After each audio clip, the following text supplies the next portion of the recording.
Rocking and rolling on InGoal Radio, the podcast, presented by The Hockey Shop, source for sports Surrey, thehockeyshop.com. We are all back together with the co-founders of InGoal Magazine, David Hutchison and Kevin Woodley. I'm Darren Millard.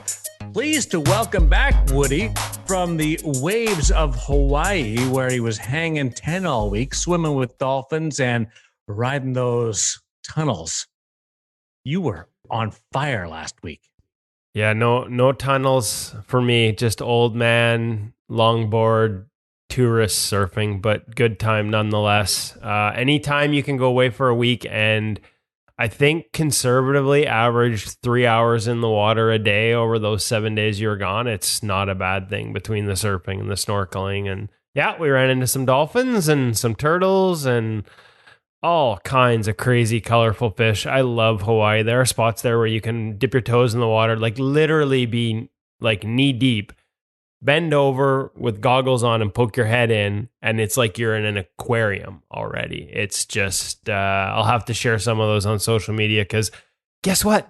iPhones are amazing. You just stick your iPhone under the freaking water and it's like movie quality stuff. So yeah, it was a great time. I missed you guys. I missed No, you didn't. Jake Ottinger.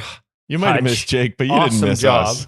Come on. Awesome job getting Jake Ottinger. Thank you. That was fun. An awesome job on this interview this week. So I'll set it up. Jamie Phillips, our new nutrition writer at InGoalMag.com, is going to join us this week. Hutch taking care of all the business while I was away playing in the salt water in Honolulu. It was a good week for me and a busy week for Hutch, but thanks for carrying us while I was away, buddy. It's all fun. Is there any part of goaltending that comes in handy and aids you when it comes to riding a board?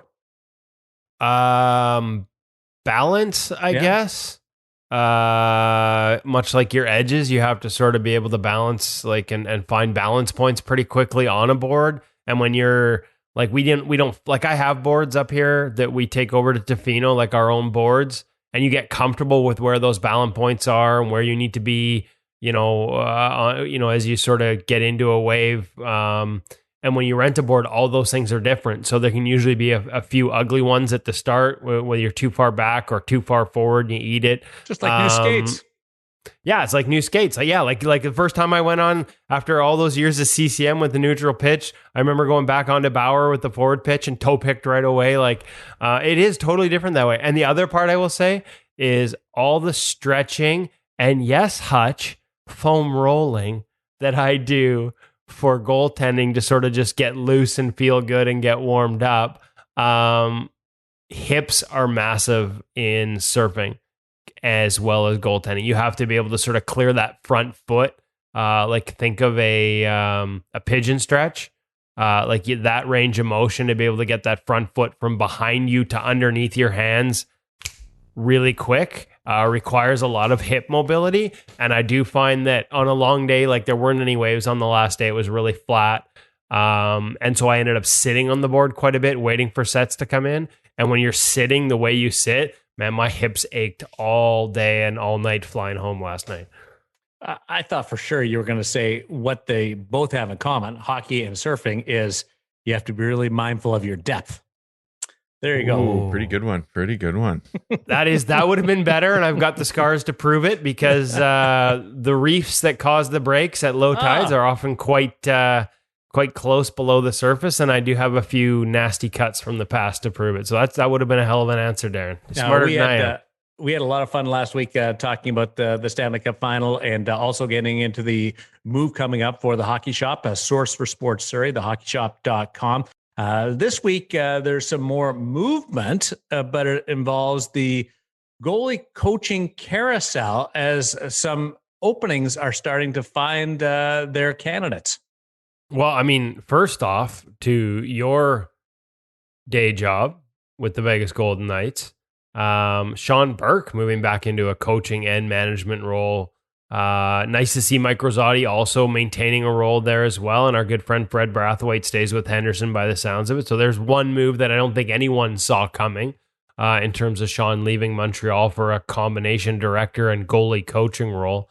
What an incredible history he has with goalie coaching. And yet, the word for so long was that he just wanted to move into management and away from the on-ice stuff. So fascinated to see that and how that goes there. And then just today I get off the plane and turn on my phone, and literally announcements galore. The Toronto Maple Leafs hiring Curtis Sanford from the Vancouver Canucks, where he was their AHL goalie development coach. Obviously, we had him in late October on InGoal Radio, the podcast. Tweeted out a link to that this morning from the InGoal account. We've had him on InGoalMag.com with teaching tips.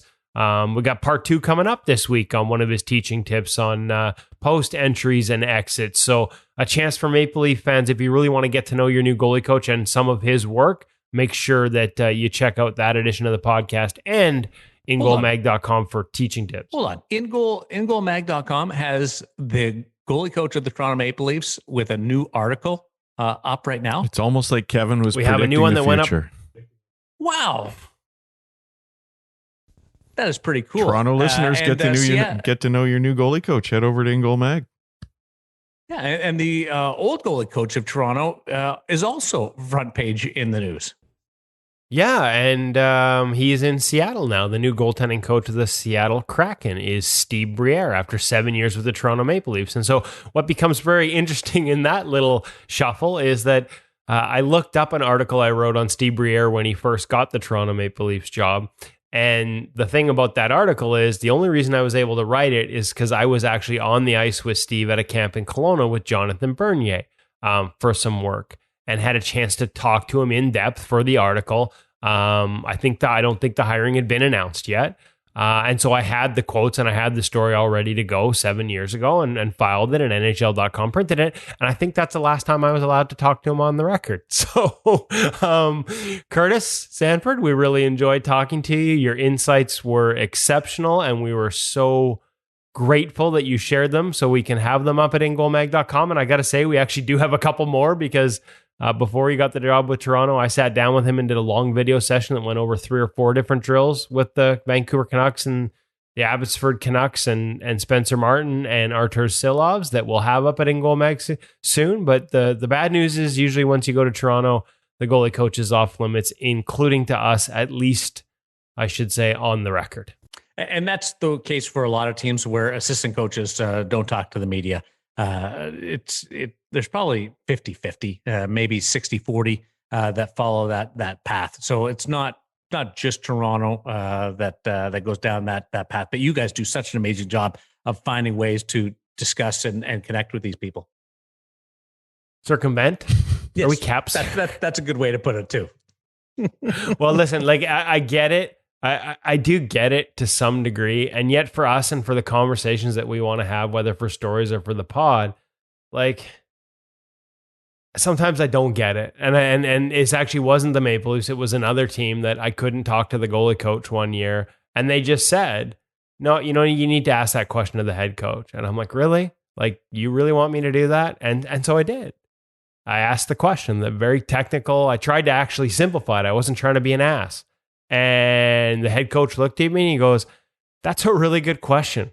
You should definitely ask our goalie coach that question. And the PR guy was sitting right over my right shoulder as he said it. And I'm like, what can I do? Right? Like, so I do get it. That's just policy for some teams. Obviously, some are stricter than others, and you try and respect it as much as you can. But man, the one thing I think we're really good at here is, we always say pro reads too, right? Like if there's anything in here that's going to give away an element of your game in the pro read, like when you drop into RVH, if there's a mark on the ice and that's not something you want to discuss, then don't discuss it.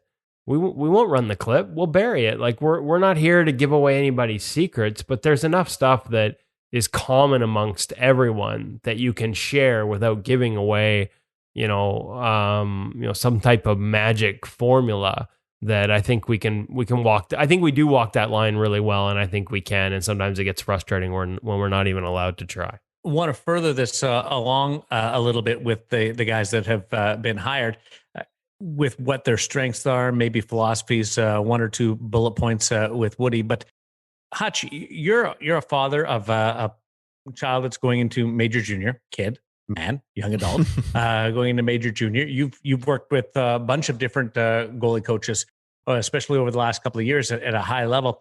What do you look for in a goalie coach Is there anything specific that is very particular to Maddie, or is it big picture? And then I'm curious on Woody side of it, the maybe the calling cards, the 411s of what we've seen in the Seattle Leafs and the Vegas jobs.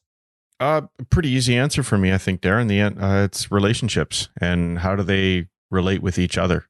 How do they relate with the students that they have on the ice? If we haven't worked with them before, and then once Matty gets on the ice with a goaltending coach, what's his relationship like with that individual? And that's incredibly important to him.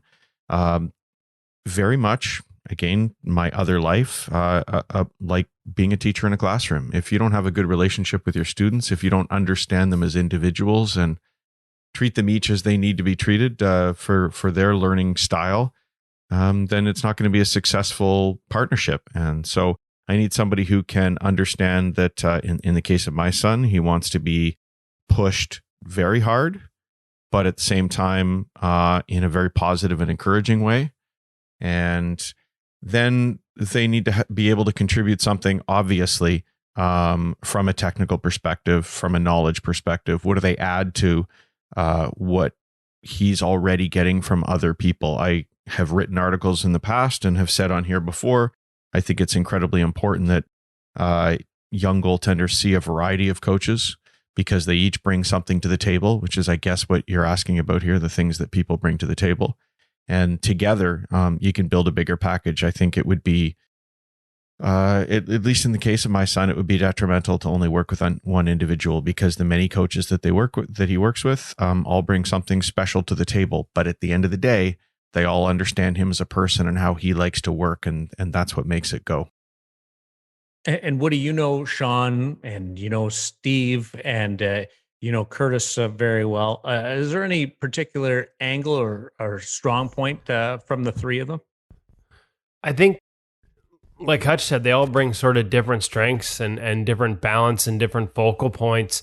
I thought it was interesting because when Sean sort of did go back into a goalie coaching role with the Montreal Canadiens a couple of years ago, prior to their run to the Cup final, we went back to sort of the philosophy that he shared with us on InGoal Radio on the podcast on his appearance there, and some of the roots of that philosophy coming from his time. Like, he's a guy that reinvented himself under Benoit Allaire with the Arizona Coyotes, right? So that's sort of, I think it's the common misconception is inside out, sort of that goal line out mentality in terms of managing depth. I think Devin Dubnyk, who enjoyed a resurgence under Sean Burke as a goalie coach in Arizona, put it best. It's all about, can you beat plays and be set and be square on your feet? And if you can't, then you're probably too far out, like as a oversimplified philosophy. And so I think sometimes, and we were guilty of this too, what could Sean Burke maybe do for Carey Price's game, or what might he do? And we kind of looked at it from that perspective. I think Sean in some interviews subsequently sort of, push back, but I think did push back a little bit on the concept that that's the only way he taught, right? Like that he was going to go in there and tell Carey Price that this is what has to happen. But that is a glimpse into sort of some of the philosophies behind his coaching and some of the experiences he had with Benoit Allaire, and how you might see that filter into his coaching with Robin. But I think in all these cases, I don't know that any of these guys are going to go in there and try and dictate to experience. Like he's not going to go in and tell Robin Lehner, it's my way or the highway. This is how you have to do it. And I think that's where the strength is. They build relationships and get those guys, to sort of get on the same page on some things. There's give and take on things that might work or with one guy that might not work with another guy. There will be non-negotiables in each one, right? Like Curtis Sanford, the articles that are up at ingoalmag.com right now focus a lot on entries and exits. And there are things the Canucks do differently under Ian Clark that Curtis would have learned as a goalie coach working with Ian Clark in the Canucks organization, but also as a goalie with Ian Clark and the high expectations that he sets here. And so Curtis Sanford is his own goalie coach, but some of the technical components will certainly look similar. And there might be some non-negotiables in terms of exits and entries. And yet I say that and automatically I'm thinking about the articles we did with him this year and the conversations we had, because Spencer Martin did it different than Artur Silovs, did it different than Mikey DiPietro, who was smaller. And, Mikey in his post used a lot of sort of Jonathan Quick style with that, turn that inside leg on the blocker side, sort of have that inside leg all the way inside the net and turn that left shoulder and look, on that side while holding blocker side edge. So again, I don't think anyone is going to go in and dictate, this is the way we do it. Steve Briere is a longtime disciple of Mitch Korn. When he went into Toronto 7 years ago, it was large. I don't say largely, but I mean, one of the recommendations came from Mike Babcock phoning Mitch Korn and saying, who's the next Mitch Korn? I want to hire that guy. And Steve was that guy. And you'll see Steve, there'll be a lot of props, something that quite famous for Mitch Korn. You'll see him out there with the dummies, the screen dummies, sliding them around the ice. Steve. I call those forwards. I call them defensemen because they probably have the same IQ as most of my defensemen. So there's that, and then like just other things like I hate that we stopped getting to have long conversations with Steve once he was hired, because he was a fascinating guy with a lot of great thoughts and a lot of unique approaches. Like, he had I believe a business degree, top of my head, but certainly a business background. And one of the things he did with his goalies is he went through friends who work in human resources and developed sort of questionnaires that the goalies would fill out that would allow him to identify personality traits. And these aren't just like, this isn't touchy-feely stuff. It's like human resources type stuff. So you understand how an individual learns, how an individual approaches certain things, whether they're an emotional person or a, sort of fact and science. And he's done this test himself. And so he looks for places where they might mesh easily, but also to be aware of areas where maybe his natural personality might not fit as easily with new goalies. And so what he has to be cognizant of. He's just, he's very much a no stones unturned guy as a goalie coach. And I'm kind of hoping now that he's in Seattle, we get to hear about a few more of those stones that he's turned over the past 7 years in his time with the Leafs, because a lot of goalies had a lot of success with him in there. I'm sure there were lessons learned. Once again, much like Curtis Sanford and Ian Clark, Steve Briere and Mitch Korn are sort of tied together. He's a child of the Korn, children of the Korn disciple, and yet that he's also his own goalie coach, and that there are elements there that have developed over time as well. So fascinated to see how it works out for all these guys in new spots, and happy for them to land there.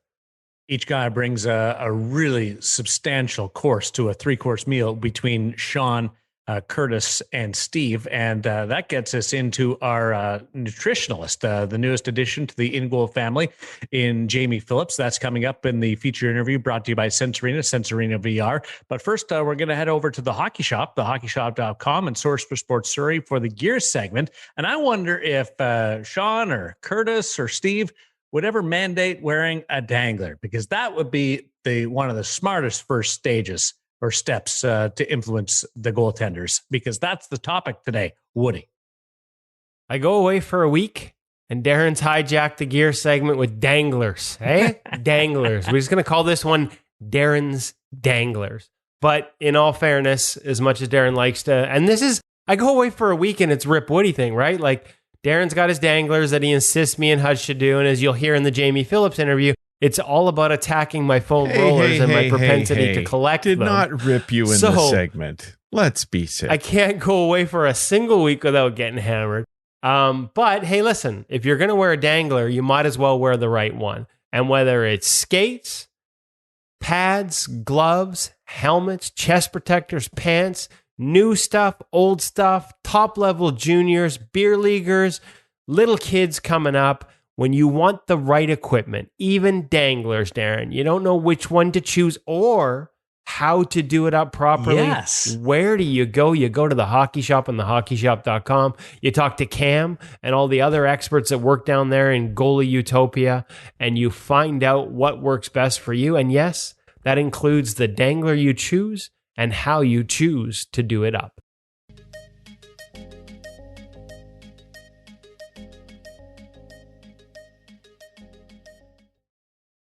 Welcome back to the Hockey Shop Source for Sports, down here in Goalie Utopia with Cam Matwiv, where I'm once again wearing a goalie mask, but not to talk about goalie masks. This segment is called Danglers for Darren. That's right, InGoal Radio Podcast host Darren Millard, big proponent of the Danglers, gives me crap on a near weekly basis for not wearing one, so I decided to ask Cam, what kind of options would I have if I wanted to hear a piece of plastic rattle around under my chin while playing goal? So, and you know Sorry, what? Darren. You know what? That's all to do with technique and how you tie it. That doesn't necessarily have to be the case. Your dangler's a little bit too loose, or pro tip, skate lace, in terms of for tying it on, you're going to have it sit and flow with your mask rather than clanking all around over the place. So common gripe about these things is that clanking and rattling back and forth, but that does have to do with a lot of the way you tie it. We can talk about that in a second. In terms of for options, quite a few. I've got a Brian's one. I've got a Bauer one. Got a Power two Tech. options for Vaughn ones. I've got a Power Tech one. In terms of plastic and what we're overall talking about, yes, they're all made out of Lexan. They're all going to be very, very similar. Now, I do find the Brian's one that I do have, and then I have a Vaughn Pro Series one. They are a little bit thicker in comparison to some of the other ones that I've got. Now, when you say thicker, do you mean in terms of profile height, or do you mean thickness of the plastic itself? Thickness in the plastic itself, just in terms of for overall fit-wise. So, in terms of for protection value, though, they are going to do somewhat the same thing. A little more durable on the thicker ones? They can be a little bit more durable. You know, the transfer of hot to cold can eventually weaken the plastic. They do, and like are designed to eventually crack. You know, they're not going to last forever, for example. Better the Dangler than your collarbone. That's correct. So that point that does crack, and you do have that shot off that does break it, just keep in mind what would have happened if that shot had hit you in the neck. I don't know. You could just track down and keep your chin to your chest and not have to worry about it, but that's just me. Sorry, Darren.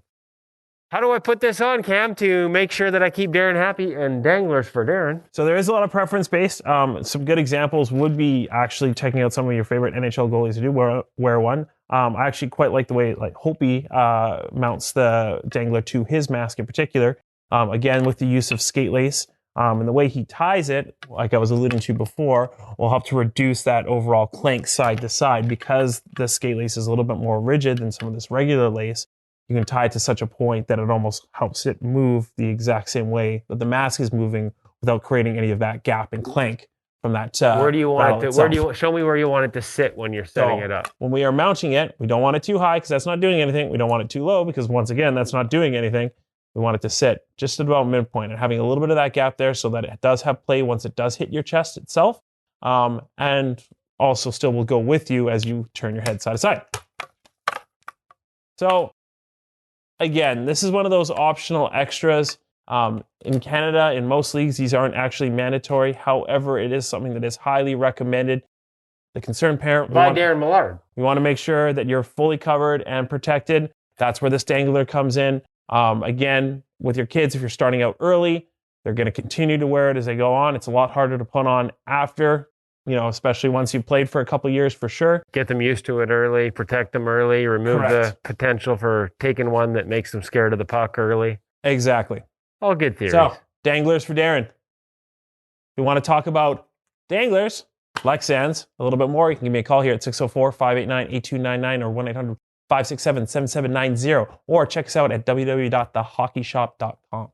When you call, a reminder, folks, that it may not be Cam that answers, but all his staff down here, they play the position, they understand the position, they can help you. That said, I feel like this is one where I would like you to call Cam directly and make sure he walks you through every model, maybe get him to get the micrometer out to measure the thickness and compare them, and really suck up a lot of his time to make sure that you get the right Dangler for your mask. Smash that like button, hit subscribe over in the little bell there, get notified when we produce these new videos. Check these out. These quick hits and tips also come at you quite fast. So you can check them out here further and also see more of us, which is great. Have I ever told you about the time we had Braden Holt be training in Kelowna? First shot out of the warm-up, broke the Dangler. Had to scramble to get it fixed to get the next session going. Thanks, Kevin. We'll make sure we'll share that video. Tyler Myers right into the chin, first shot.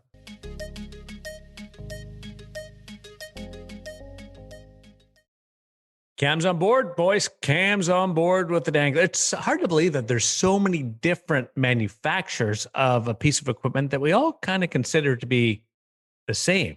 But I didn't realize that there was such a wide variety of thickness. What stops you guys from wearing it? Is the noise or is it just the mobility? I'm curious. Hutch, you go first. Probably that I took it off and I'm too lazy to put it back on because I'm comfortable. Oh, okay. To be perfectly honest, Yeah. I think the noise was probably the biggest issue. I didn't find it too much of an issue with mobility. If we ever practiced, I would probably wear it for practices and then maybe decide for games. Woody. Never wore one. Remember, I'm a late bloomer, right? I didn't come to the position till my mid-30s. Then you should have started wearing one from the start. I know. You know what? What I need is a cam tutorial on how to properly secure it. Darren, how do you do yours up? Are you a skate lace guy? Skate lace, yeah.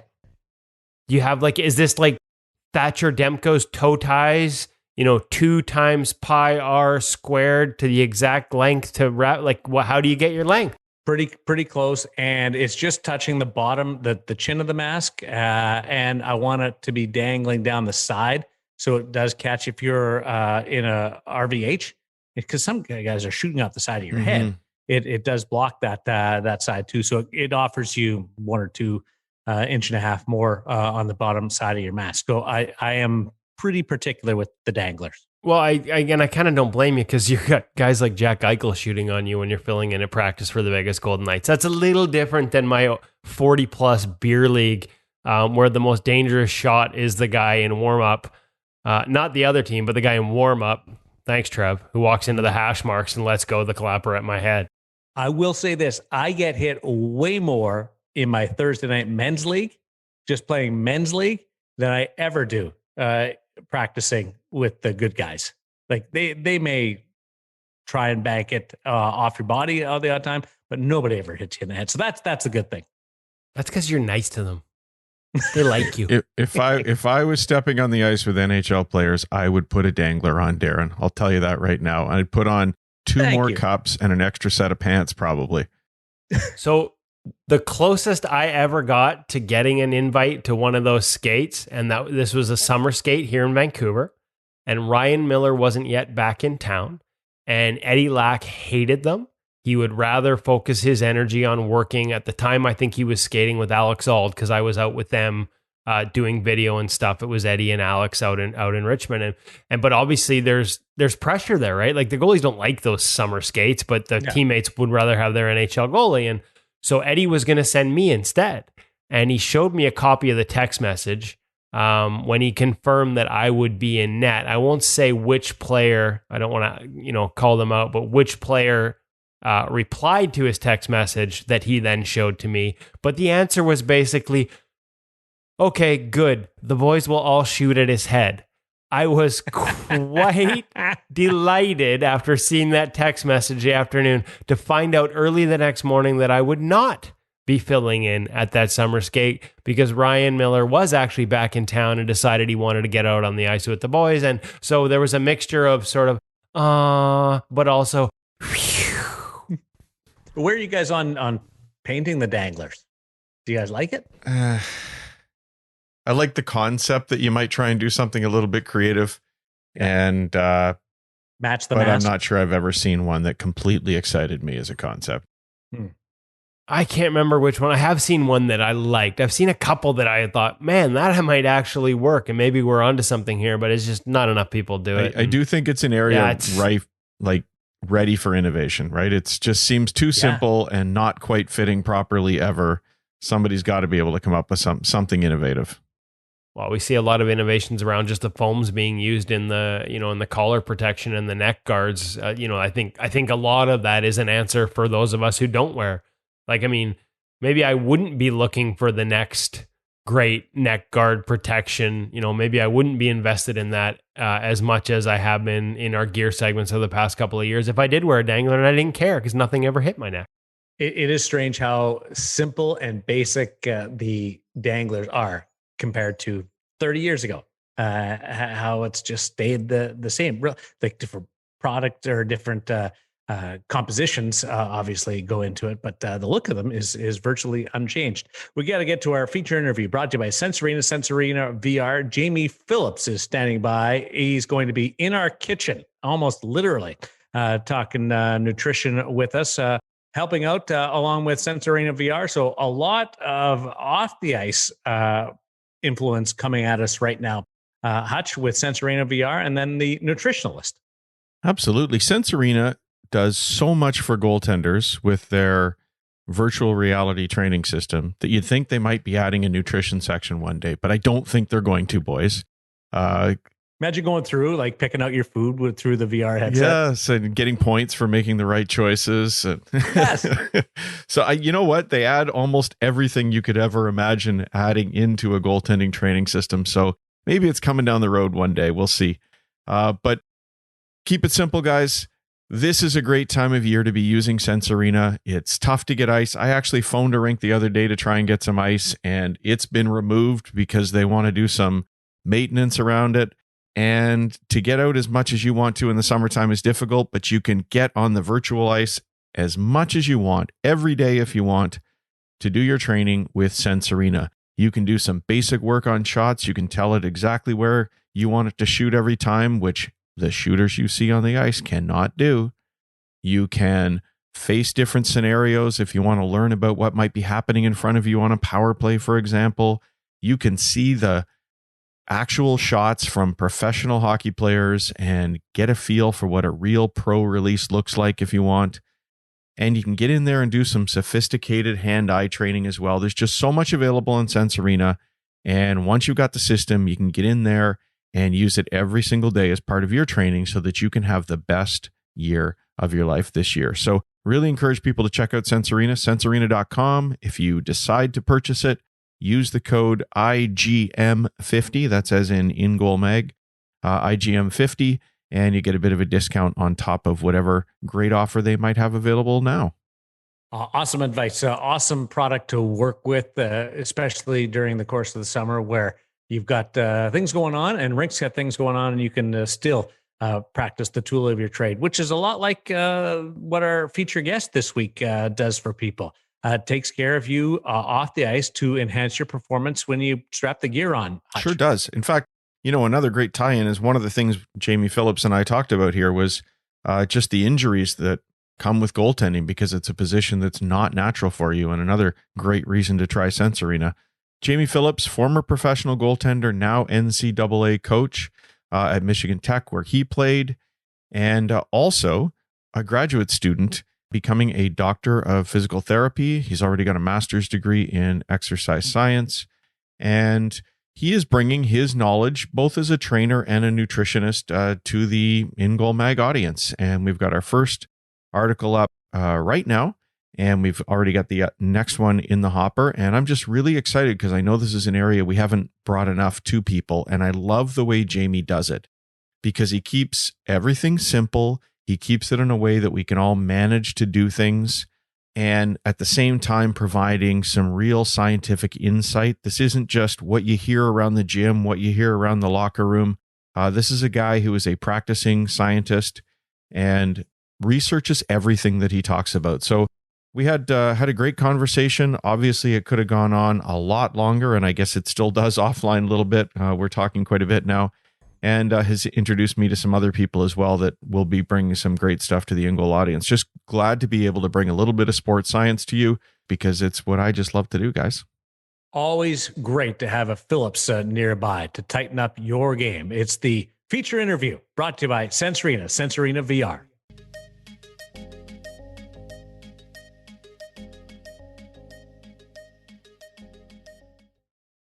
We are excited to welcome Jamie Phillips to InGoal Radio today. The now retired pro goaltender was drafted by Winnipeg out of Michigan Tech. He played in the ECHL, AHL, and in Europe, and now serves as a goaltending coach at his alma mater, Michigan Tech. Jamie, welcome. Your playing and coaching resume makes you entirely qualified to be a guest here and talk goaltending with anybody, but we're really excited about your post-playing career and what you do with athletes as a sports scientist, looking at nutrition and conditioning. So welcome. Thanks for joining us today. Yeah, thanks for having me on, Hutch. I've been listening to the pod, so I'm glad to finally get the chance to be able to speak. Awesome. Great to hang out. And just so everybody knows, we are going to be welcoming Jamie as a contributor to InGoal starting this week with some great articles in his wheelhouse. But before we get to the science, Jamie, let's just start where we do with a whole lot of goalies and tell us, how'd you get your start in goal? I started a little later than most. I first put on the pads when I was about 12. So I was a forward to begin. And I was in my small town of Caledonia where I grew up, I was pretty good. And I think, my dad saw that and he put like a ton of pressure on me, like the classic crazy hockey dad. And it burnt me out. So when I was 12, I gave him an ultimatum. I said, either I become a goalie because that was something that I wanted to do. And he kept saying, no, no, no. And I think subconsciously I knew that he wouldn't be able to like grill me because he didn't know anything about the position, or I quit hockey. And so he, you know what? I think he saw, I give my dad a lot of credit because he saw that he was putting a lot of pressure on me, let me switch, took me to the goalie school, on ice goaltending in Hamilton, where I trained my entire life. And then that was really it. So started later than most, but had to work double time to catch up. Right on. Well, that's an interesting origin story that's got a bit of a twist compared to some of the other ones we hear. But aside from the pressures of hockey and your dad, what drew you to goaltending? I think it was the gear, like most guys. Yeah. Also, my older brother played, not high level, but he had played minor hockey around, and I just wanted to like hang out with him and his friends. And being the youngest, they would put me in the net. So I think that's kind of, I think that's also gave me a little bit of a love for it too. So, and I just wanted to, I remember my brother had a poster of like Jocelyn Thibault on his wall. Oh, loved him. And I just thought those, like, what was it, Coho? Yep. Wasn't 580. It was Coho 7. Was it 720? I can never get the numbers. I don't remember that stuff, but I definitely remember the Cohos. Yeah. I thought it was the coolest thing ever. And I just wanted to have the sweet gear. Nice. And you've had lots of sweet gear since then. But before let's just ask a similar sort of question that we don't get to ask of many other people. And that's, where'd you get your passion for sports science? I think it really just came for me wanting to play at the highest level I could. To be honest, like I was a pretty like okay athlete overall. I wasn't anything special.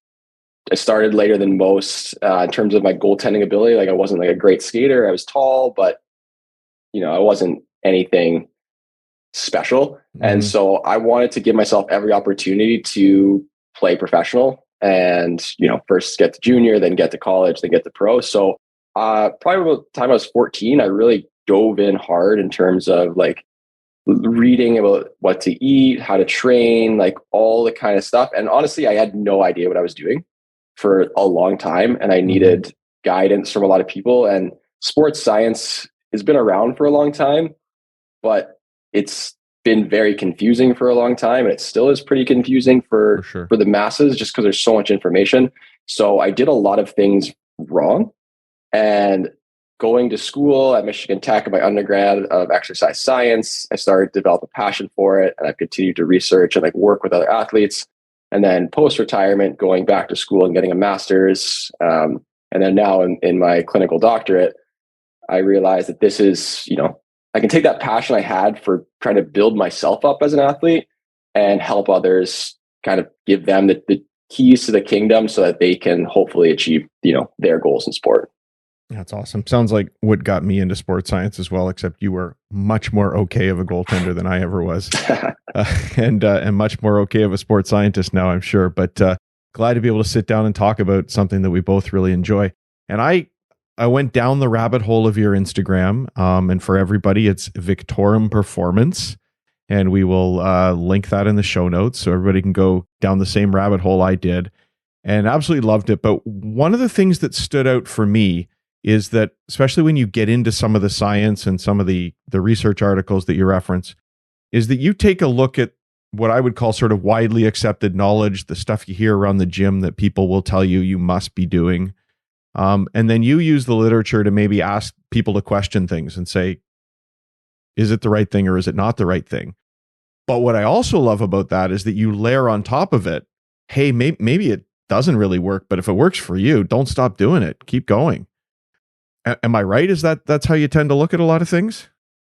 Yeah. So speaking on nutrition specifically, all the sports science is very nuanced, and it depends on how you interpret it, and it kind of depends on a lot of personal preference. But speaking on nutrition, nutrition research is very hard to do because it's very hard to control for all the factors. It's hard to control for calories or for types of food. And, back in the early 60s, 70s, and 80s, usually a lot of that research came from like prisons and like mental institutions where they could control the variables. And now that, that doesn't really pass, IRB reviews and ethics. Right. So it is a lot of self-surveying. And so you have to take it with a grain of salt. But it's one of those things where it's like there are a lot of things that the research shows are consistent. But then for some people, whether that's just, a placebo effect or if it's genetic, different things will work for different people. And so I'm a big component of try something, but don't be married to it. Like if you want to try, what's popular right now, carnivore diet. Personally, for hockey players, I think it's a bad idea.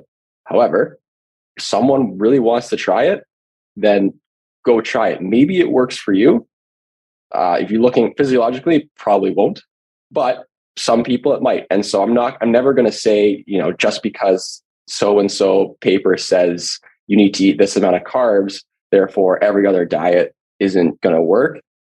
I mean, that's not my job. I'm not trying to sell anyone on, I'm not the carnivore guy. I'm not the keto guy. That's not trying to make money. I'm trying to educate and, kind of help guide people and what's out there. And that's my role because I'm not like married to one certain thing. Right. I think one of the keto guys was Tim Noakes, and it was his book that probably dove me down the rabbit hole of sports science long before he was into keto. One of the things that did stand out for me, though, where you looked at maybe conventional wisdom, and we have to ask this because our own Kevin Woodley probably owns the world's largest collection of foam rollers and massage guns. I mean, if it's been sold, it's in Woody's basement somewhere. Foam rolling, does it help? Does it do what people say it does? And should Woody be throwing out all those rollers? So my favorite answer, and the more we work together, the more you're going to hear it. It depends. And so, like looking at the studies, the things that foam roller like big foam roller, but whenever people are marketing foam rollers, the claims that they say don't necessarily match up with what they actually do. So I like foam rolling, but for the most part, it really just brings blood flow to an area. So if you're rolling your back, you're just help stimulating the muscles and nerves. That increases blood flow. That essentially warms up the muscle. And when the muscle has more blood flow and feels warm, you're going to feel more loose. So it doesn't, inherently improve flexibility, but in a roundabout way, being more warm makes you slightly more limber. So that's where like the nuances come in. You'll have a company say like, oh, foam rolling or soft tissue rolling or whatever is going to increase flexibility. Well, no, it just brings blood flow to an area. And it's one of those things that, what else brings blood flow to an area? Going for a walk. So it's like, it all comes down to personal preference. Like someone enjoys foam rolling, it feels good for them. Good. But do you need to spend $100 on a special foam roller that vibrates and blah, blah, blah, blah? No, not at all. There are other ways that are cheaper and that are going to get the same, if not better results than what you're looking for. So you're probably not fully into the Tom Brady training methods. I've read the TB12 and you know what? Here's my thing is when it comes to like, say like Tom Brady TB12, he is trying to sell you on his brand, and his brand is, it's black and white. It's you do these things because I am Tom Brady. Therefore, if you do these things, you will be like Tom Brady. And which is, fine because for some people it's going to work, but for others it's not. And so I really just want to emphasize that people shouldn't be married or like dogmatic around one specific thing. They should look and see what works for them. It was like when that Game Changers vegan documentary came out. I I mean, I could go down a rabbit hole on that in terms of how poorly it was put together in terms of scientific data and how it was all anecdotal and all the conflicts of interest of people who made it. But everyone, when that came out, everyone and their grandmother went vegan, which is fine. I have nothing wrong with people going vegan or plant-based, but the reasons for them going for it didn't match up with the science. And a lot of people didn't last more than 2-3 months and their energy started to go down and they felt horrible. And it's just one of those things where like, probably shouldn't get the information that you follow from a documentary. Yes. You should get it from research papers. Yeah. But, and that's what I like about what you're doing is you're sort of becoming a filter for people, because not everybody has access to the research articles, whether it's, absolute access or even just the understanding to read them. Whereas now through some of your stuff, you're interpreting a lot of that for people and making it accessible. Exactly. And that's one thing that really bothers me too about academia. I've been involved in it for a long time, is it really isn't, it's not as accessible as it should be. Mm-hmm. And there are some good people out there in all realms that are trying to make it more accessible.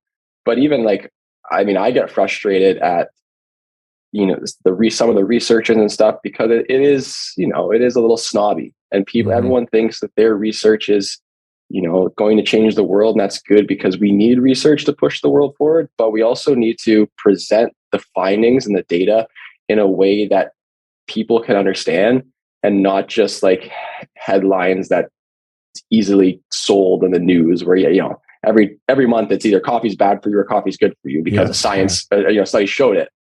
But we need to, so that's what I like to do, is because, I read a lot of papers every day and I have background in reading papers. So I want to take that information and, distill it in a way that the average athlete will be able to take something from it, or at least understand something, like foam rolling. The research shows that foam rolling doesn't have that many benefits, but if you want to foam roll, go ahead. I'm not going to tell you what to do and what not to do. Yeah. And sneak peek to the first article you've done for us. If you want to eat a Kit Kat, you can eat a Kit Kat. We don't need to go too deep, but that'll tease people to come back. Yeah. You know what, though? The one thing I have to say that I do love, though, and you made me feel really old when you referred to the 1980s as sort of the old days. I can't imagine walking into a hockey dressing room in 1980 and pulling a foam roller out of my bag and what the guys in the room might have said to me. And now in junior hockey, they're practically required kit in your dressing room. Yeah. And it's crazy. So I love the history of sports science, because most of it comes from the Soviet Union, and going through the Cold War era, information wasn't easily accessible, or it was forbidden to, send that information to the West. So as the 90s started and the fall of the Berlin Wall, and all that information has made its way and been translated. And so for the most part, it took a few years for the Western countries to catch up on their sports science. But all that stuff that we do now, the Russians and the East Germans and everyone, they were doing that way before we were, and that's why that and performance enhancing drugs were why they dominated those Olympics for so long. And so yeah, you're right. It's crazy to see how foam rolling, I feel like it burst on the scene 10-15 years ago and more mainstream, and now everyone has a foam roller or a massage gun or this and that, or something you tie to your door that you roll your shoulder in that costs $200. Everyone has it now. And you know what? If you have the disposable income to spend on that stuff, sure. If it makes you feel good, sure. But I just don't, it's for people and parents and kids who can't afford it. I don't want them to feel like they're missing out or they're falling behind because they don't have those devices, because they really aren't doing anything for your game.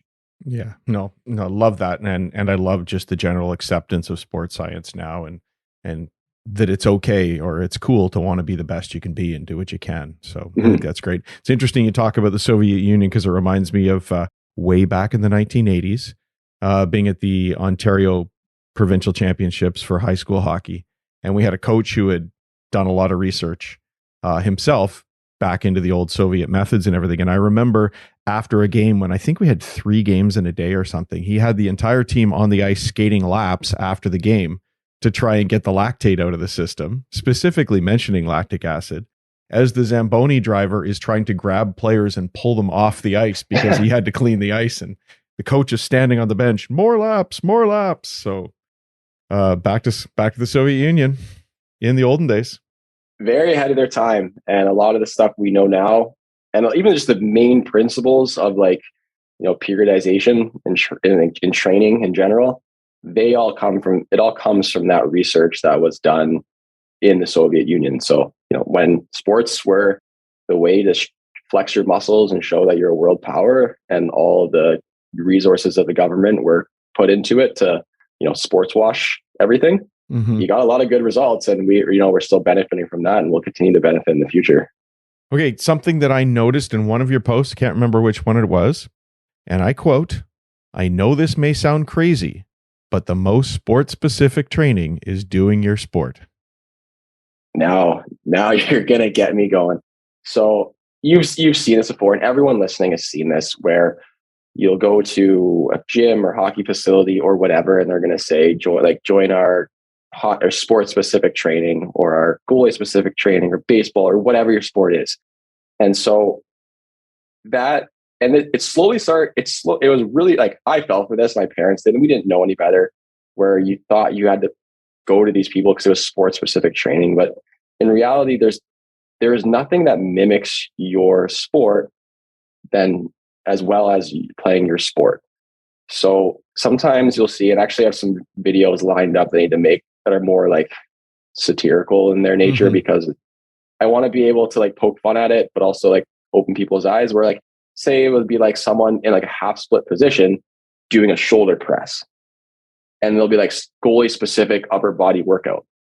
The only thing specific about that is this position sort of resembles a half split save, but that's it. So what you're doing is, one, you're not getting a good stretch because you have to worry about your dumbbells.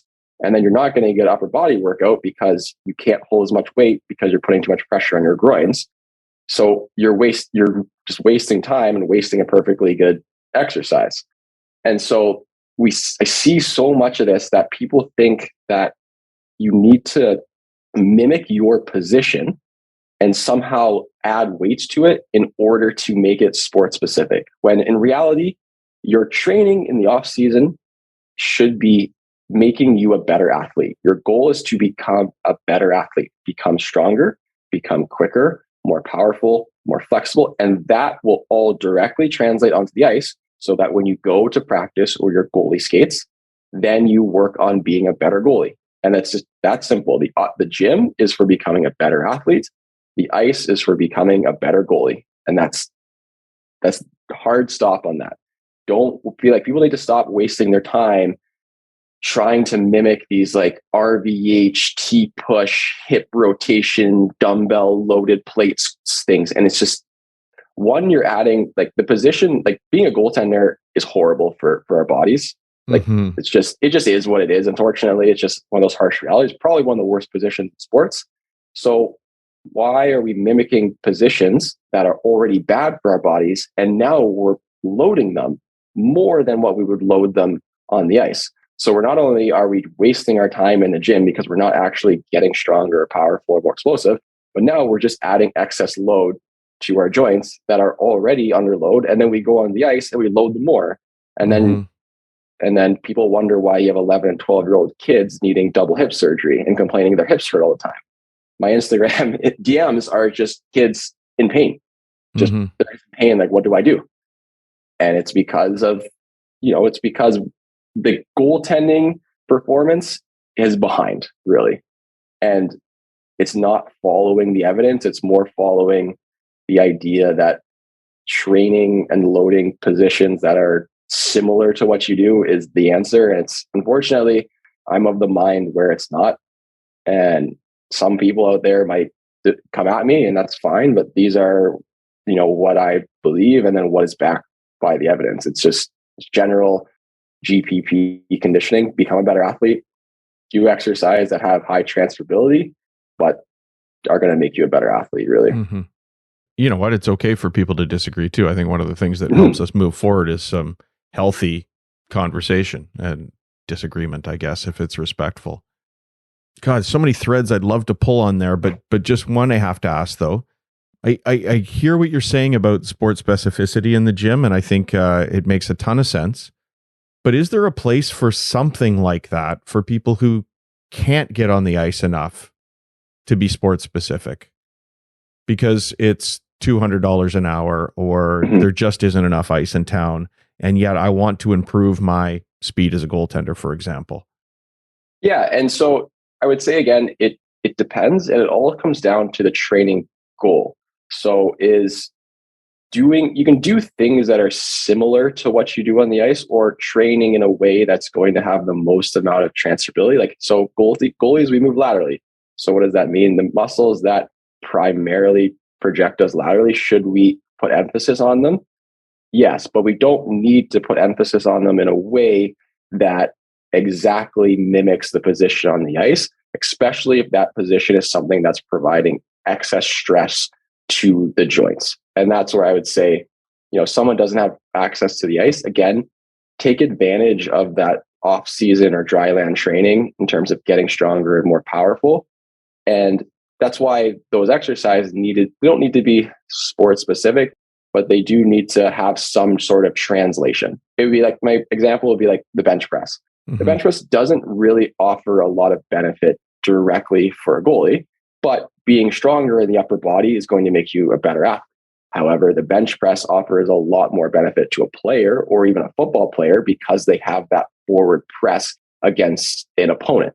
So should goalies bench press? Yeah, they 100% should, because they should build and be upper body. But should it be the primary focus? No, probably not.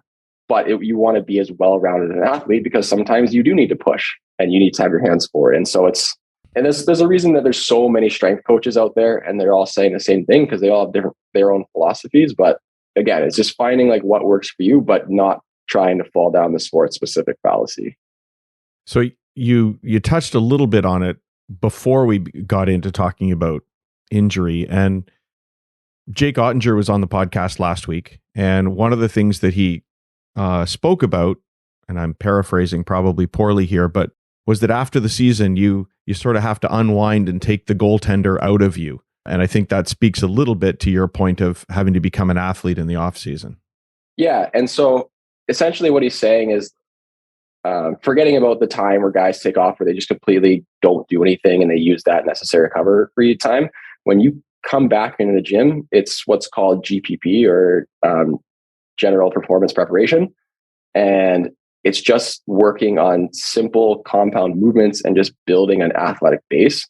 And then you'll transition to more, essentially like power or strength specific periods in your training that lead you up to the season. So again, it's that GPP is that base, or like something the base of the pyramid. And then it's wide and broad and not specific. And then as you get closer to the season, you grow in specificity, but not, when I say specificity, I mean explosiveness or conditioning, rather than like position specific, as people would say. But the position does a lot of damage to our bodies, and is important that if we're not basically strengthening the opposite muscles of the ones we're using all the time, we're going to be at a higher risk of injury. And it's like, how can I say? If you're only using the front of your quads, your antagonist, or the opposite muscles, are your hamstrings. So if you only strengthen your quads and you never work on your hamstrings, you're going to have imbalances, and it's going to increase the likelihood of getting injured. So you need to hit your hamstrings, even though that's not the primary muscle you use all the time. Mm-hmm. So, I mean, and I was going to ask you about how we mitigate all those risks of goaltending, but I think you've touched on it. But anything else you'd like to sort of add about how we deal with? I mean, we've heard about the butterfly drop is sort of equivalent to an Olympic lift in terms of the force, some have said. We now see this. I feel like the old push hard, stop hard thing is coming back. I think we'd sort of gone away from it for a little while and been a bit easier on the body. And now people are flying around the crease now and stopping as hard as they can again. Of course, the RVH, which we mentioned. Like, how do we mitigate all these risks that we're putting ourselves in? It's hard. And there's actually, so I started a new business with Dr. John Schneider, who's a hip specialist out of Ohio, and Dr. Ben Cernick, who's a chiropractor. He's a former NCAA and U Sport goalie, and he's doing goalie research at the University of Ontario Institute of Technology. And so we started a project called Resilient Hockey, and it's essentially the goal is to cover exactly that same question. And because we have two doctors, myself who's going to be one, hockey players play to the high level, experience, we have specialists, and so we're trying to answer those questions. And unfortunately, there is no yes, no, black, white answer. And when it comes to, you can never prevent, that's another thing too that I'd like to say, is you can never prevent, there's not such thing as injury prevention. You cannot prevent an injury. You can reduce the likelihood of it happening. So that's a big thing that people will sell, like injury prevention program. Well, no, if someone just runs you over and gives you a concussion, you can't, no amount of exercise that you can do can prevent that. So our goal with resilience is to educate and provide programs and stuff. But really what it is this is going to be my opinion. And what I see is that a lot of goalies are getting hurt for two reasons. One, they're not strong enough because they're not focusing enough on just becoming strong athletes. They're focusing on too much on trying to be goalies. And that also comes down with this belief that goalies only should do mobility training, and that's not the case. If you look at the position is a power and explosive position. The flexibility only comes in times of desperation or when you're behind the play. And so you have to be, having the ability to do the splits or a super wide flare helps you when you're behind the play and you need to catch up or you need to slide or you need to bail yourself out. But the other 99% of the game, it's all power and positioning and being able to get in position quickly and be able to beat the pass or be explosive on your feet. But a lot of kids will train or only want mobility training because they think that they just need to be flexible to be a goalie. And that's a big problem because although flexibility is good for reducing likelihood of injury, if you're not strong, you're not following the physiological needs of that position. And the second would be overuse. And there's a project, I can't really talk about the project we're working on because we're trying to take it to some bigger dogs in the hockey world in terms of like Hockey Canada, Hockey USA, and hopefully get some real university research on it. But, you've probably heard that saying where it's like, well, like pitchers in baseball, you don't go tell them to pitch 500 baseballs a day. But with goalies, from the time they're 8, you have them doing hundreds of butterflies every single day. And we know in like basically the main study that looked at hip force and knee force is that Whiteside and all paper. And they found that it wasn't even the butterfly that was the most demanding position. It was all the skating that we do. And that didn't even include the RVH because the RVH wasn't even popularized by the time that was published. So you're just telling kids to do these positions that really are horrible and are very compromising on their joints hundreds of times a day, every single day for their whole life. And then we wonder why they have structural changes because they have growing bones with high shear force and impact in these, closed pack positions. And that leads to injuries. So it's a combination of one, not being prepared, and two, just overuse and that hockey mentality where you need to go and just 100% all the time, and kids get burnt out. And so there's a reason a lot of kids can't continue to play hockey past 15, 16 because they need hip surgery or they're just in so much pain all the time. So what does that look like for Jamie Phillips, the goalie coach? What are you doing different on the ice? So for me, when it comes to my guys, and I've had the privilege of working with, Blake Pietila, who's been top 5 in the nation the last 2 years in NCAA goalies. And for me, it's load management. So I have a good relationship with our head coach, Joe Sean. And there are days when I have to tell Blake, no, you're not skating. And because he's a competitor and he wants to skate, but if he had 100 shots over the weekend, there's no reason for him to go out and skate for an hour and a half on a Monday. Or when I program goalie sessions, earlier on in the summer, so I get to work with them come late August and early September. I don't implement like RVHs or like hard impact drills we focus strictly on a lot of technique and working their body back into that volume that's needed to go through an entire season, and not just throwing them to the wolves. Because, some of them are coming from maybe skating a couple times a week throughout the summer. And if I suddenly have them 5 times a week for 3 hours, they're going to get hurt. And if they don't, that's just kind of the luck of the draw. And so I work with the strength coach, the head coach, and we figure out a plan. I see what their program is in terms of the off season, so that I can work around it and work with what they've been training, and then I manage their load effectively, and so that they aren't overdoing it.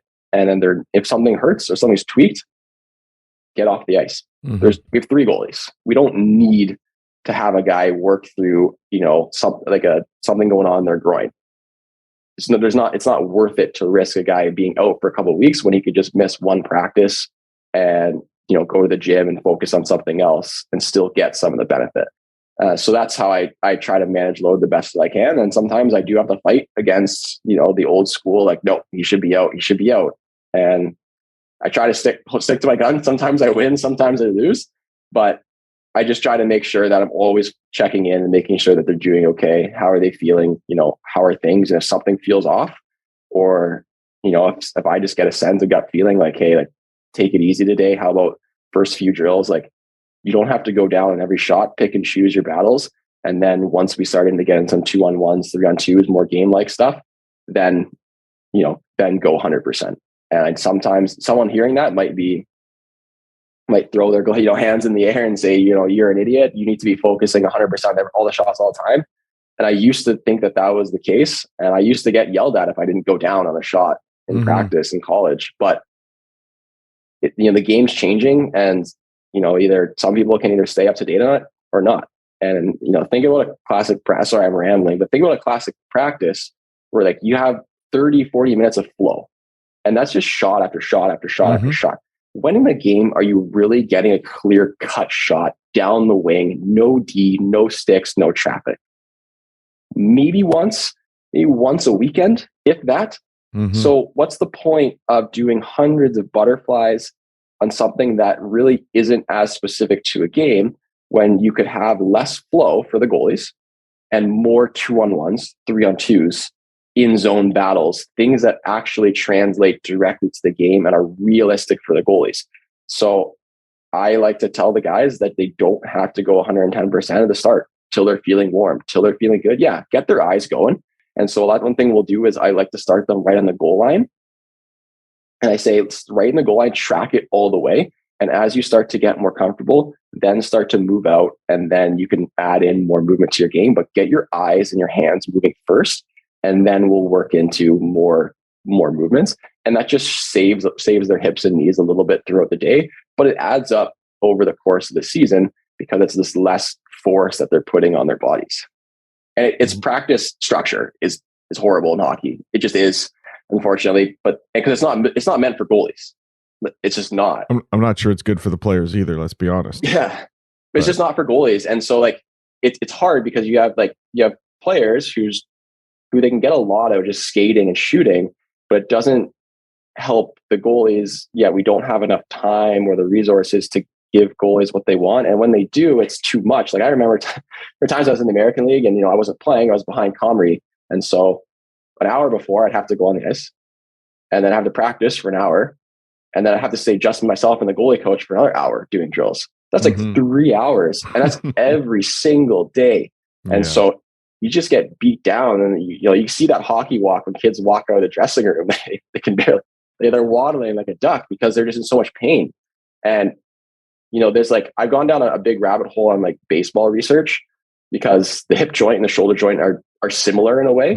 And there's the amount of research for hockey is just there's not enough. And I don't know if that's just because the game is small or money, or Hockey Canada doesn't like to do research. I don't want to get down that rabbit hole, but they refuse to do research. And anyways, if you look at pitching, even pitching 100 pitches in a day, or around 50 to 100, there are actual physiological and anatomical changes to the joint.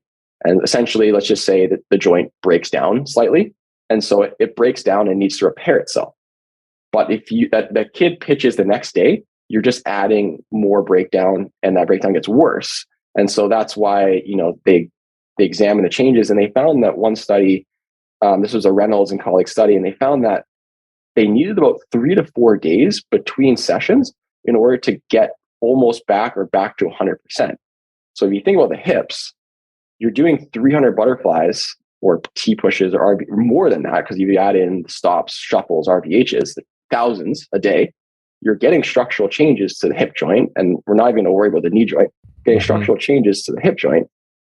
And you're doing this every day for your entire life.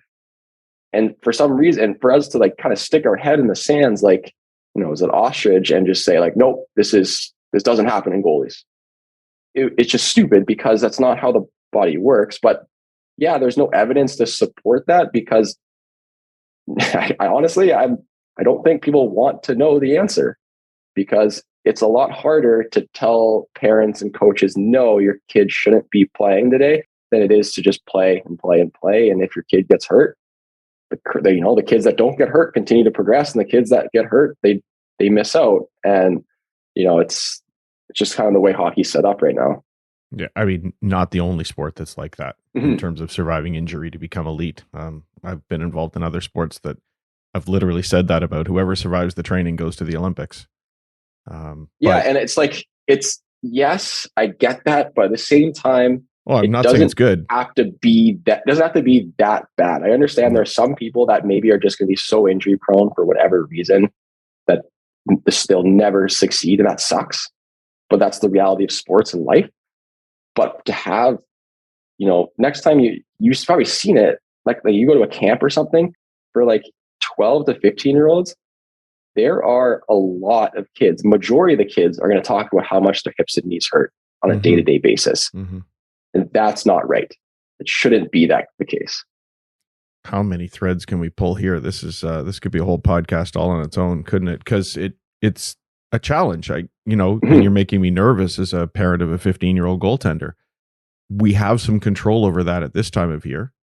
You don't have to skate hard every day, as you're describing.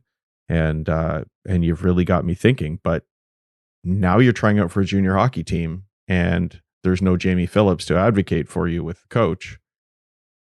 You've instead got to be that guy pulling 3 hours a day because you want to earn the next start. Yeah. And that's why we started Resilient, essentially. And shameless self-promotion, but what we're doing is we're taking science and evidence-based practice, and we're building up goalies and hockey players in order so that in the off season and during the season, they're doing what they can to mitigate that damage and prepare their bodies in a way that when those 3 hours come, because you're trying to make that junior A team, that you're giving yourself the best opportunity to succeed and the least likelihood that you are to get injured from overuse. And no one can guarantee that you're not going to get hit from behind and break your AC joint. But we can do what we can to prepare the body in a way that's going to give us the best chance so that we don't overuse it or sustain an overuse injury. And that's all we can do. And that's as strength coaches and as PTs and chiros and specialists and clinicians, that's all we can do, is do what we can to prepare the body for the stressors that come from the season. Does size relate to injury prevention and to performance? And I'm thinking of that as in terms of both the forces on the body when you are larger. And I'm also thinking about a photo, I don't know if you saw it, that went around Twitter not too long ago of Sergei Bobrovsky. And everybody was really excited because he was wearing Kodak Black's chain. But what all of us goalies really noticed were the ginormous knee pads and how lean he is. And we've certainly at InGoal reported on the fact that he attributed a lot of his improvement leading to a Vezina trophy and dropping nearly 20 pounds of lean muscle. So I'm I'm glad that he asked this question and that it wasn't like scripted or set up, because this is something that I believe in. So I don't necessarily know. I don't know for certain if height is going to relate to injury. But there is evidence that shows that greater mass does increase a likelihood of injury. And that's just simple physics, force equals mass times acceleration. So the more you weigh, and that's both fat and muscle, the more force is pressed on the joint. So I think there's a reason that goalies now, if you look at the average goalie from junior A to professional, we're tall, lanky guys. There's very few that are, that have a high, body fat, and there's very few that are super muscular. And if they are muscular, it's because they're very lean and they look really muscular. They're not sort of like hulking guys. And so I do think that it's one of those things that it filters, and the position benefits those that have kind of in that Goldilocks area of body weight, where it's enough for them to be powerful and explosive, but not too much where it's causing excess pressure and force on their joints, or it puts them at a likelihood to get injured. And so I think we're in that area of guys that are starting to trickle forward because their body type is allowing for them to be the most optimal for the position. And I honestly, I don't have any evidence to support that, but that's just my belief. And I'm not saying that someone should go out and try to get as skinny as possible or whatever. I'm just saying that just like if you're tall, your chances are you have a higher chance of playing in the NBA than if you're short. If you're a taller and lean and lanky guy, I think that the position is more tailored for that body type. And that's what we're kind of starting to see. And how does that relate to your training?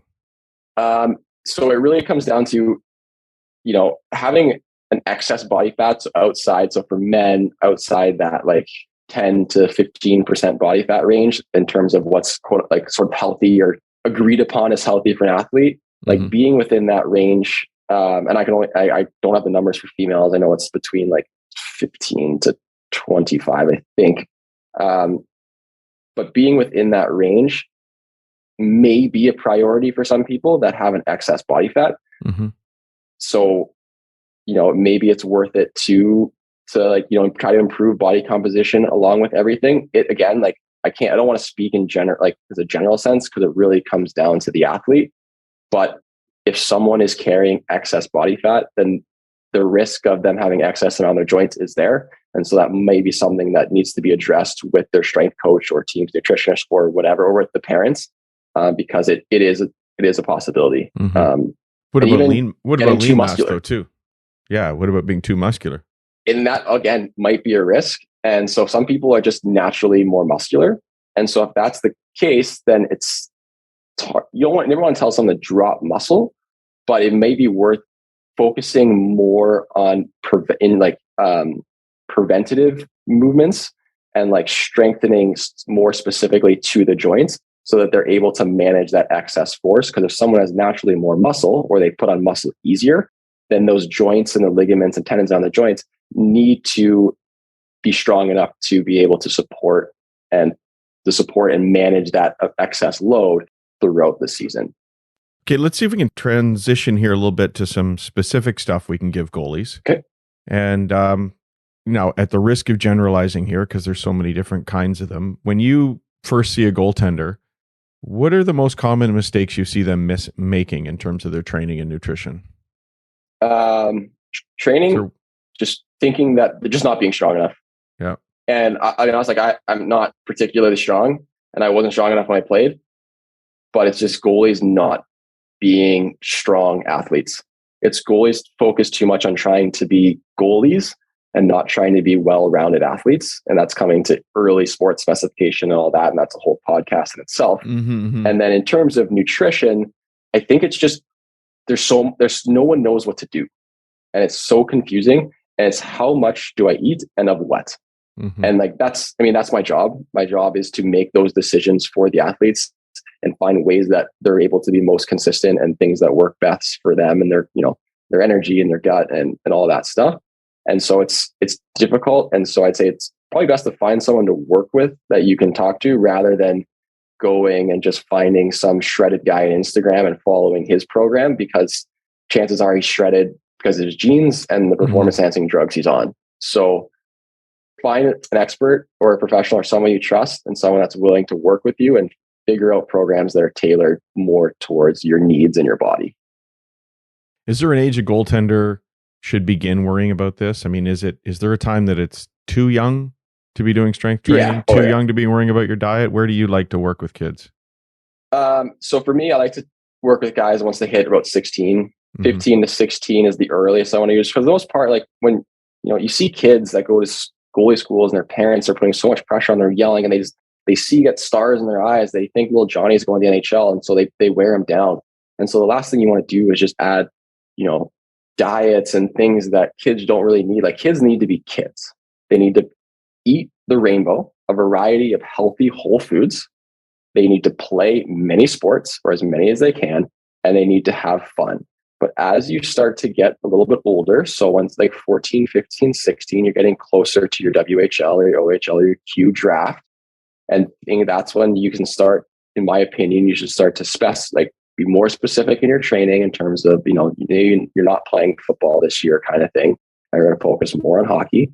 And that's when you should train heavy and with, proper nutrition. When you're younger, you should still slowly do strength training and stuff, but it doesn't have to be crazy. It's more should be fun and athlete development and doing things and playing soccer and playing baseball and because all of that itself is exercise and training, and that's going to help to build a more well-rounded athlete. But that 14 to 16 age range is probably where it's somewhat you're going to know as a kid and a parent if this is something you want to take seriously, and that's the time you should start to invest in it. What about the guy who says to you, all my buddies are taking protein shakes, they're doing creatine, they've got their pre-workout supplements and all sorts of other supplements. Do kids need to do that, or do any athletes need to do that? What are your thoughts about supplementation and all these different nutritional things we can be taking? So my philosophy on supplements is supplement, they don't substitute. And if you're using protein powders and things and pre-workouts as a way to, instead of eating more healthy whole foods, it's probably not good. Again, when it comes to like specific supplements, there are a few blankets that are pretty good. Like protein powders, for the most part, they're not going to get you jacked, but they add some additional protein to your diet that maybe you're not getting. And so if you're not getting enough, then it might be worth it to get into it. Creatine is generally safe for almost everybody, and it's the most researched ergogenic aid that there is. Yeah. And so it's one of those things that, again, if you want to take it, you can. And the other would just be caffeine. Like caffeine is proven to be beneficial for performance, and so if you can have a coffee and it's going to give you the same effects. But it's when kids are taking crazy pre-workouts or just crushing energy drinks that just because they think they need to, that's where it's a problem. So I would say don't worry about that stuff until you get to that 14 to 16 age range. And then when you start to think about supplements, work with someone who knows what they're doing, and work with someone that isn't trying to sell you a specific brand. And if they're trying to sell you a specific brand, it's because it's like NSF certified for sport or it's banned substance free, and not because they have a 20% promo code for it. Work with someone who doesn't have any skin in the game and is just trying to help that athlete become a better athlete and a healthier person, rather than just make a quick buck. There you go. The pre-workout stuff kind of makes me nervous. I'm a little worried we're telling everybody they can have a cup of coffee. Moms and dads, you're not putting a cup of coffee in your 5-year-old's hand before practice here, because he's going to play better. And maybe we should be concerned about some of those energy drinks too, because I looked at one of the pre-workout things, and I think it was the equivalent of 3 or 4 cups of well-brewed coffee. And how many kids are used to doing that? Yeah, and it's bad. And I'm guilty of drinking energy drinks and pre-workout, but I'm also 29 years old. I know what I'm talking about, and I'm getting a doctorate, so I don't sleep enough. So sometimes I need to stay away. There is that. But for kids just don't need it, and even like young athletes don't need it. And for athletes that are, say they're 18 to 25 or older, you don't need to take it every day. That you can't, if you're just stimulating yourself all the time, you build a tolerance to it, and you have to continuously take more and more and more to feel an effect. So for older athletes that choose to do that kind of thing, save that for game days only. Or if they're really tired and say they were studying for an exam the night before and they still need to practice. They take a little bit of pre-workout to get them through the pre-workout, but there's no pre-workout better than a good night's sleep. And that's just the reality of it. Yeah. Don't try the pre-workout before a game for the first time either. Yeah. Oh, no. You'll be scratching yourself through your gear. Definitely not. Oh gosh, we've been way past the half hour I probably promised you, and I'm having a ton of fun that we could do this for a whole lot longer. We're going to have lots of good stuff over at InGoal, and we're excited that you're going to be sharing some of your stuff with us. Just before we go, the honorary Kevin Woodley, one last question. It's summer now, 8 to 10 weeks to go until kids get back for camps or tryouts or whatever. Aside from calling you, which we hope they will do, how can they make this an impactful 2 months off the ice? Real simple. What should they do? So now that we're getting a little bit closer to the season, I would say that for those that are not on a structured program, you should get on one that's going to maximize these last few weeks. And then the second thing I would say is enjoy the summer. I know that's an easy thing to say, but like, hockey's supposed to be fun. And if your whole summer is just beating yourself down and just stressing about the upcoming season, you're not going to enjoy it. And it's not going to last. So find ways to enjoy the summer itself. You can still train hard. You can still skate hard, but take a break, go for a paddleboard, go for a swim, hang out with your buddies, just have some fun and enjoy the summer. And then you keep the seriousness for the in season. Perfect. Can't think of a better way to finish it. For all those guys who want to talk to you about a specific program, how do they get in touch with you? You can either reach out to me at my personal Instagram, which is at JamiePhillips30, or my business, which is at Victorian Performance on Instagram. I'm most active on Instagram, so best way to reach out to me is just send me a message. Perfect. We'll have all those linked in the show notes. Jamie, thanks so much for taking the time to talk today. Nothing gets me more excited than a deep dive on sports science. I appreciate it. Thanks for having me on.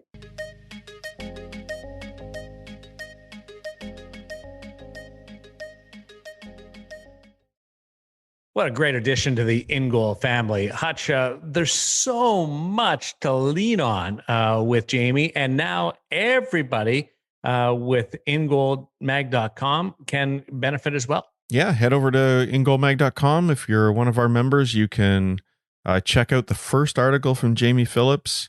I know Woody's really excited because it comes with a downloadable PDF recipe, so you can get your first really healthy, nutritious meal courtesy of Jamie. And it's got some great advice on pregame meals, something that you probably want to be thinking about now so that you're ready when you go into the season and you're not doing anything different when you hit that first game. Maybe practice some of the things that he's talking about in there. What I'd love is that his advice is really practical. It tells you what you could be doing, but also understanding that if it works for you, that's okay too. Yeah. So, Woody can still have the Snickers bar before he hits the ice, even though it's probably not nutritionally the best thing to do. But as Jamie points out, if you've tried something and it works for you, then that's okay too. But check out what he's doing. Got another article to follow it up coming up soon on supplements and what he thinks of them and which ones actually relate to your game as a hockey player. And really excited to have him there. Woody, do you really have a Snickers? No, remember, don't you guys remember from our Mark Dekanich interview? Remember when I said it's so like his goal, I said you had to get your body warmed up and your heart rate up. And I asked if that meant that having a Red Bull with the heated massage chair in my car on my way to the rink qualified. It's more than so most I'm of us do. definitely in need of Jamie's advice is what I'm trying to say. Because think about it, guys. Like how many times have you whether you're a beer leaguer or, for young goalies, like life is busy. You're running around, you're chasing things. And, what if you have a bad start to a game? Is it because you didn't, either put enough fuel in or did you put the wrong fuel in before a game and feel lethargic we all know we've eaten stuff and then you get out there on the ice and you're just like, ugh,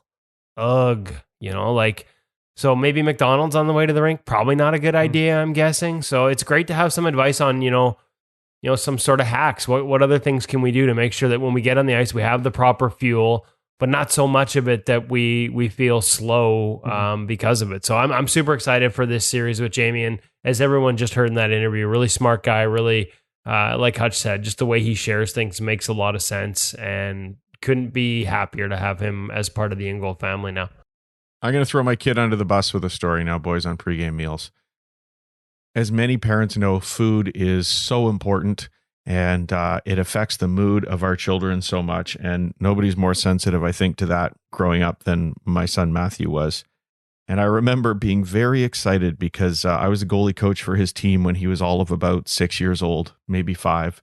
Went to a tournament, and at that age, they allowed one coach on the ice to sort of direct the kids around because they didn't know what they were doing. And I was super excited. It was my turn as the coach when Matthew was getting his only start in net of this tournament. And I get on the ice and I just see his shoulders bouncing up and down. And I thought, oh God, what's going on now? And I went over and I checked it out and he's in tears. I want to go home. I thought, oh no. And I knew right away that we'd messed up on the nutrition and he was starving and his mother could see what was going on. She ran to the vending machine. It wasn't a Snickers, but it wasn't much better. And we pulled him off the ice. We stuffed the food in him and then we sent him back out in the ice and he was happier than a pagan poop and loved every minute after that. So nutrition matters right from day one, folks, probably even more if you've got a 5 or 6 year old goaltender. Right stuff, right quantity, and it's not just too much. It could be too little, as Hutch said. It's really important to find that balance. And I love what Jamie said. He's not there to push one ideal on you. If something works for you, and keep trying it, keep going with that. But he'll give you sort of the scientific spin on things. So that's going to be great coming up at InGoalMag.com. And we also have Curtis standing by with his latest, the new goalie coach of the Toronto Maple Leafs, Woody. Yeah. Part 2 coming up. We already have part 1. Sort of the drill itself in the pro drills was called organizing reps. And so it's more than just sharing a drill in this case. You hear a lot of sort of philosophy in there from both Spencer Martin in terms of the difference it made for him and the philosophy for Curtis in terms of, not every goalie is going to do it the same way. Like I said earlier, right? Artur Silovs may be a little bit different than Spencer Martin, maybe a little bit different than Mikey DiPietro.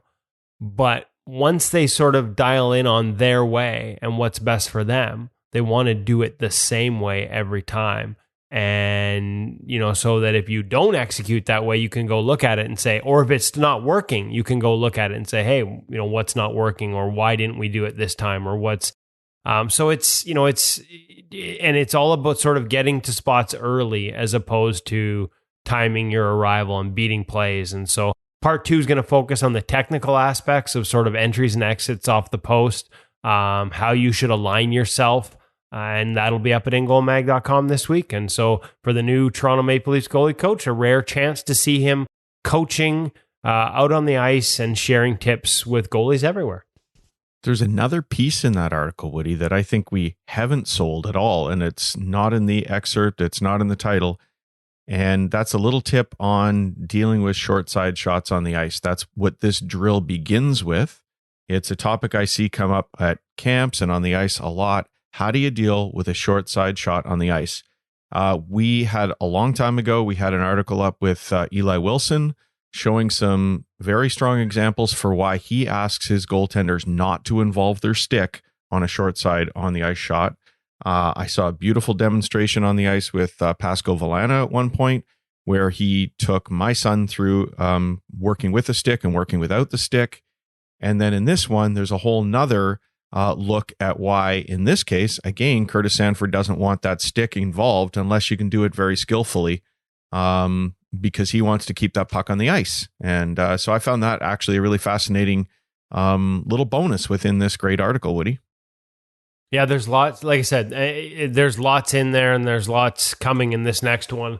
There was actually so much in there that this was originally just supposed to be one article, but there was so much information that we decided to split it up, sort of look at the drill itself first and then get into the technique behind it and some of the specifics on that in part 2. But you're right, Hutch, there's another part within there that there's just a ton in there, a ton of information like there is at InGoalMag.com every week. Ton of information to help make you a better goaltender, brought to you by pro goaltending coaches, NHL goaltending coaches, and NHL goalies. Frankly, there's nothing else like it in the world. So if you're listening to this podcast, I'm assuming you're a goaltender. If you haven't already checked out InGoalMag.com and subscribed to InGoal Premium, I would ask why not? So many people think it's just cat-like reflexes. Not the case, as you put so much into it. And the short side shot and not using your stick, you've got me. That's where I'm going right now to check that out because I'm really curious to see how that filters down. Thanks to Jamie Phillips for our feature interview brought to you by Sensorina, Sensorina VR, of course, the gear segment with Cam at the Hockey Shop, thehockeyshop.com, source for sports Surrey. Time to walk the board home and reflect on your great effort to ride the wave of goaltending. Talk to you next time on InGoal Radio, the podcast.